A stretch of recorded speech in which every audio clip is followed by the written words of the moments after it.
அப்பா, ரொம்ப திருப்தியான சாப்பாடு லட்சுமி. ரொம்ப அருமையாக சமைச்சிருந்தேன்.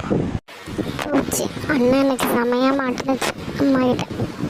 அப்போ சொல்லுடா செஞ்சு, இத்தனை நாள் நான் சமைச்சு போட்ட சாப்பாடெல்லாம் உனக்கு திருப்தியாக இல்லை, வயிறு நிறைஞ்சு நீ சாப்பிடலை.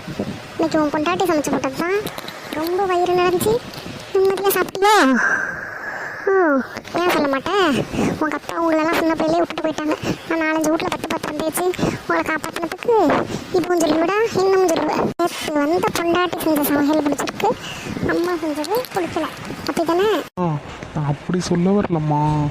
உங்கள் சமையல் வேற, அவள் சமையல் வேறம்மா. ஆமாண்டா, ஆமாம். என் சமையல் வேற, அவன் சமையல் வேற தான். நீ அவளையே தூக்கி வச்சுட்டு கொண்டாடு, நானும் நிர்மலாவும் நடுத்தரில் போய் நிற்கிறேன். அம்மா, இப்போ எதுக்குமா எதுக்கோ பேசுகிறீங்க?